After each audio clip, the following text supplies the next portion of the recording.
បាទសួស្តីបងប្អូនទាំងអស់គ្នាខ្ញុំសង្ឃឹមថាបងប្អូនសុខសប្បាយហើយនៅពេលដែលយើងចូលសប្តាហ៍ថ្មី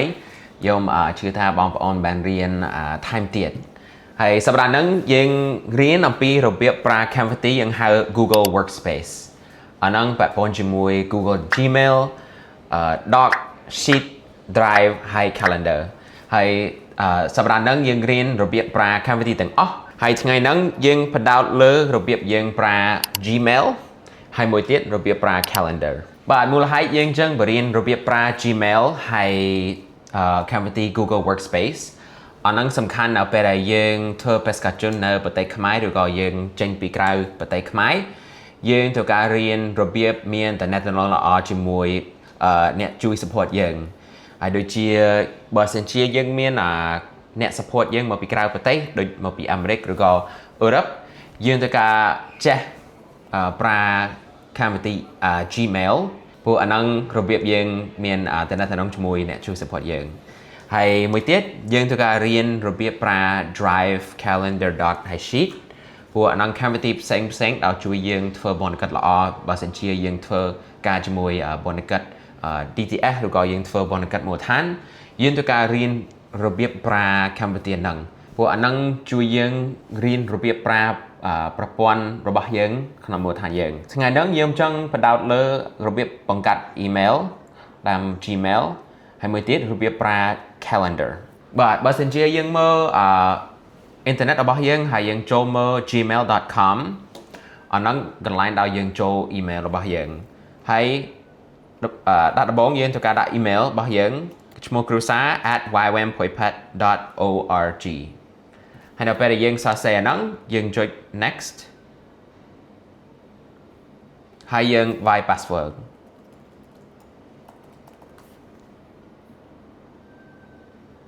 នៅពេលយើងចុច next មានកន្លែងឲ្យយើងយល់ពីរបៀបប្រើ Gmail ហើយយើងត្រូវការដាក់ខ្ញុំយល់ហើយពេលយើងចុចហ្នឹងយើងត្រូវការសរសេរ password ថ្មី password ផ្ទាល់ខ្លួនដូចជាអ្វីដែលយើងចង់ដាក់ហើយយើងសរសេរអីក៏បានប៉ុន្តែនៅពេលដែលយើងសរសេរ password ហ្នឹងសូមជួយដាក់ក្នុងទូរស័ព្ទកុំភ្លេចបើសិនជាយើងភ្លេច password អានឹងពិបាកយក Gmail នៅពេលយើងសរសេរ password ពីរដងយើងត្រូវការសរសេរម្ដងហើយយើងសរសេរ password ម្ដងទៀតប៉ុន្តែត្រូវការត្រូវគ្នាបើសិនជាអត់ត្រូវយើងអត់ទៅមុខទៀតពេលយើងសរសេរ password ហើយយើងចុចបន្ទាប់ហើយនេះគឺជា account របស់យើង account ថ្មីនៅពេលដែលយើងចូលមើលអ៊ីនធឺណិតយើង search gmail.com យើង search gmail.com ហើយយើងវាយ password វាយ email ថ្មី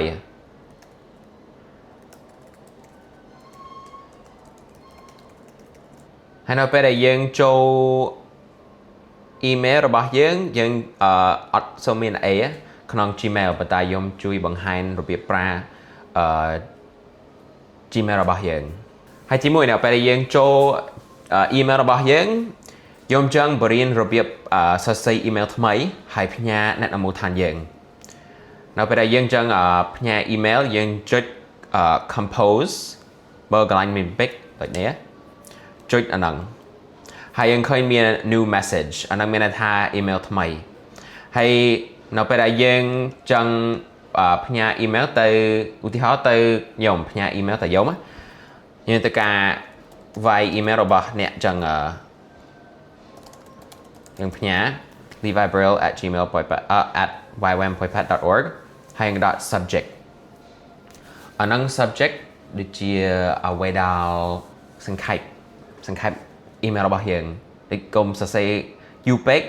សរសេរខ្លីបើយើងមាន email ពាក់ព័ន្ធជាមួយវណ្ណកិច្ចយើងនឹងសរសេរministry questions អាហ្នឹងសំណួរពាក់ព័ន្ធជាមួយវណ្ណកិច្ចហើយនៅពេលដែលខ្ញុំទទួល email ខ្ញុំដឹងថាemail ហ្នឹងដូចពាក់ព័ន្ធជាមួយសំណួរពីវណ្ណកិច្ច DTS ឬក៏វណ្ណកិច្ចក្នុងមូលដ្ឋានហើយនៅពេលដែលយើងសរសេរ subject យើងចុចកន្លែងហ្នឹងហើយយើងបានសរសេរ email របស់យើងដូច Hello Levi ហើយសរសេរថែមទៀត I have questions about the Ministry of DTS could you please answer my questions thank you ហើយចុងក្រោយយើងដាក់ឈ្មោះយើង thank you Levi យើងឃើញកន្លែងនេះកន្លែង Q ហើយនឹង send ដូចផ្ញើហើយនៅពេលដែលយើង check email យើងចុច send ហើយទៅបណ្ដោយប៉ុន្តែយើងអត់ឃើញណាយើងអត់ឃើញemail ឬក៏អត់មានអីក្នុង inbox ព្រោះយើងអត់បានទទួល email មកពីក្រៅ email របស់យើងប៉ុន្តែបើសិនជាខ្ញុំចង់ទៅមើល email ដែលខ្ញុំផ្ញើធ្លាប់ផ្ញើយើងចុចកន្លែង send ហើយ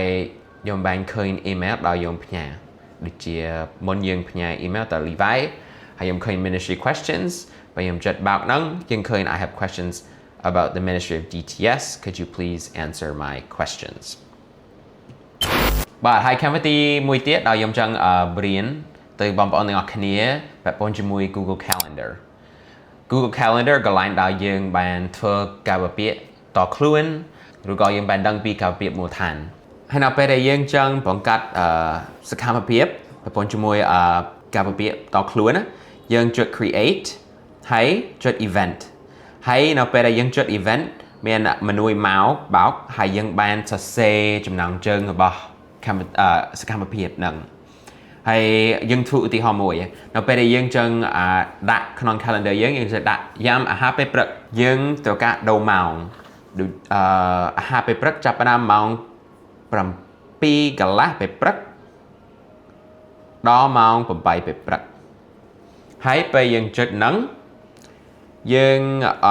ឃើញកន្លែងមានពណ៌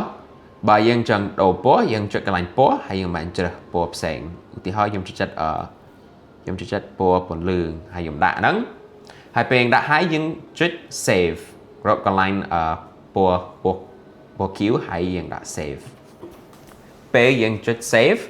យើងឃើញក្នុងកាលពាក្យយើងមានអាហារពេលព្រឹកម៉ោង7កន្លះហើយមួយទៀតបើយើងមានactivity ថ្វាយបង្គំពេលព្រឹកយើងវាយកន្លែង create event ហើយយើងវាយ activity ថ្វាយបង្គំហើយយើងដូរម៉ោងម្ដងទៀតចាប់ផ្ដើមម៉ោង8កន្លះរហូតដល់ម៉ោង9កន្លះខ្ញុំដូរពណ៌ម្ដងទៀតបើខ្ញុំចង់ដូរខ្ញុំដូរបើអត់អីទេហើយយើងចុចហើយយើងចាប់បានឃើញកាលពាក្យរបស់យើងហើយមួយទៀតយើងដឹងថាយើងមានអាហារពេលព្រឹករាល់ថ្ងៃចានរហូតដល់ថ្ងៃសុក្រហើយខ្ញុំចង់ជួយបង្ហាញរបៀបដាក់ក្នុង calendar របស់យើងដាក់រាល់ថ្ងៃហើយនៅពេលដែលយើងចុចអាហារពេលព្រឹកឃើញ pic មួយឃើញ sticker មួយយើងចុចហ្នឹងឲ្យយើង edit ម្ដងទៀតហើយនៅពេលដែលយើងចុចហ្នឹងរកកន្លែងដាក់ពាក្យថា does not repeat ហើយពេលយើងឃើញកន្លែងហ្នឹងចុចហើយយើងចូលកន្លែង every weekday មានន័យថាថ្ងៃច័ន្ទគៀពុធពហុសុក្របើយើងចុចហ្នឹងហើយយើងចុច save ម្ដងទៀតយើងឃើញ breakfast នៅរងថ្ងៃម៉ោង7កន្លះយើងឃើញរាល់ថ្ងៃបាទហើយមួយទៀតយើងដឹងថាយើងធ្វើកម្មវិធីថ្វាយបង្គំរៀងរាល់ថ្ងៃច័ន្ទបើយើងចុចកន្លែង worship ចុច pick ម្ដងទៀតយើងឃើញ does not repeat ចុចនេះហើយយើងឃើញ weekly on Monday អាហ្នឹងមានន័យថាយើងធ្វើរាល់សប្តាហ៍នៅថ្ងៃច័ន្ទយើងចុចកន្លែងហ្នឹងហើយយើង save បើយើងចូលសប្តាហ៍មួយទៀតយើងឃើញការថ្វាយបង្គំអូខេសម្រាប់ការលំហាត់ខ្ញុំចង់ឲ្យអ្នកទាំងអស់គ្នាធ្វើសកម្មភាព2ទី1ខ្ញុំចង់ឲ្យបងប្អូនទាំងអស់គ្នារៀបចំកាលវិភាគតាម Google Calendar អានោះមានន័យថាទៅការសរសេរទាំងអស់ដូចជាអូខេថ្ងៃហ្នឹងយើងមានអាហារពេលព្រឹកយើងមានការថ្វាយបង្គំយើងមានបុណ្យកិច្ច DTS យើងមានអាហារថ្ងៃត្រង់ហើយពេលថ្ងៃយើងធ្វើបុណ្យកិច្ចនេះហើយមានអាហារពេលល្ងាចម៉ោង6កន្លះហ ហើយបើសិនជាខ្ញុំទៅលេងឬក៏ទៅលេងកីឡាខ្ញុំដាក់នៅក្នុងកាពាក្យរបស់យើងហើយខ្ញុំចង់ឲ្យបងប្អូនសរសេរពេញមួយសប្តាហ៍ហើយមួយទៀតខ្ញុំចង់ឲ្យបងប្អូនផ្ញើអ៊ីមែលទៅខ្ញុំហើយខ្ញុំដាក់អ៊ីមែលរបស់ខ្ញុំដាក់ក្នុងវីដេអូនេះហើយខ្ញុំចង់ឲ្យបងប្អូនផ្ញើវីដេអូទៅខ្ញុំលំហាត់មួយទៀតខ្ញុំចង់ឲ្យបងប្អូនផ្ញើអ៊ីមែលទៅខ្ញុំអានេះមានន័យថាត្រូវការចូលអ៊ីមែល Gmail របស់យើងហើយយើងត្រូវការវាយអ៊ីមែលរបស់ខ្ញុំហើយចុច subject មួយហើយប៉ុនជាមួយ Google lesson ឬក៏វាយខ្មែរក៏បានដាក់ Google lesson ហើយវាយអ៊ីមែលហើយប្រាប់ខ្ញុំពីអ្វីដែលអ្នករៀនក្នុងសប្តាហ៍ហ្នឹងហើយប៉ុនជាមួយរបៀបប្រើ Gmail ឬក៏របៀបប្រើ calendar របស់យើងខ្ញុំដឹងថាមេរៀនហ្នឹងប្រហែលជាពិបាកបន្តិចសម្រាប់អ្នកអត់សូវចេះប្រើទូរស័ព្ទឬក៏ប្រើ computer ប៉ុន្តែខ្ញុំចង់លើកទឹកចិត្តបងប្អូនទាំងអស់គ្នាយើងត្រូវការរៀនរបៀបប្រើកម្មវិធី Google ព្រោះបើសិនជាយើងចេញពី YWAM យើងបានចូលក្រុមហ៊ុនផ្សេងឬក៏យើងចូលអង្គការផ្សេងហើយខ្ញុំគិតថាអង្គការហ្នឹងបានប្រើ Google ដូចជាយើងហើយបើសិនជាយើងបានរៀនរបៀបប្រើនេះអានឹងជួយបងប្អូនពេលតាមមកទៀតក្នុងមូលដ្ឋានយើងឬក៏បើសិនជាបងប្អូនចង់ទៅធ្វើការនៅក្រុមហ៊ុនផ្សេងខ្ញុំគិតអានឹងជួយដែរបើសិនជាបងប្អូនមានសំណួរអាចសួរខ្ញុំក៏បានឬក៏សួរបុគ្គលិកមូលដ្ឋានក៏បានព្រោះបុគ្គលទាំងអស់គ្នាចេះធ្វើហើយចេះប្រើ Google អូខេ